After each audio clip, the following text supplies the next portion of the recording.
หลายแผนหลายเหตุการณ์ดานอดทนหน่อยหิว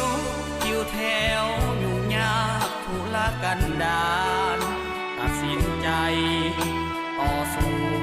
ปราบพิมานเพื่อให้เมืองบ้านอยู่เย็นสุขสันต์สมเด็จเจ้าสุภานุวงศ์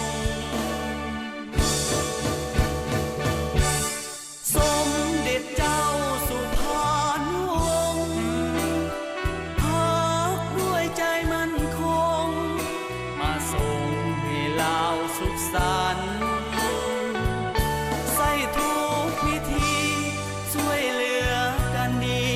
กินดูจีนปราบพิมานใส่มาทั้งอย่างเหลือคานเพื่อความสุขสันต์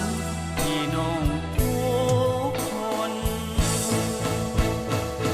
ลาเมืองเก่าใหม่จักรพรรดิลาใสผลงานยิ่งใหญ่แนวลาวหักศาสตร์สู้สนเมืองลาววันนี้มีพักนำพาแสนงามสุขสมลาวหักศาสตร์แนวโน้มเปลี่ยนโสมเป็นแนวลาวสร้างชาติปัจจุบัน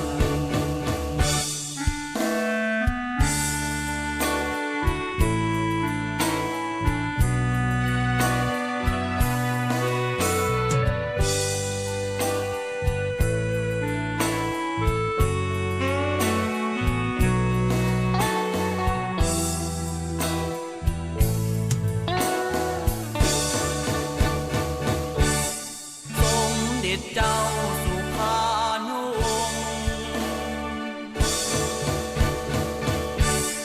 สมเด็จเจ้าสุภานุวงศ์พักด้วยใจมั่นคงมาส่งให้ลาวสุขสันต์ใส่ทุกวิธีช่วยเหลือกันดีกินดูจีนปราบพิมานใส่มาทั้งอย่างเหลือคานเพื่อความสุขสันต์พี่น้องทุกคนลาเมืองเก่าใหม่จักรพรรดิลาใสผลงานยิ่งใหญ่แนวลาวหักศาสตร์สู้สน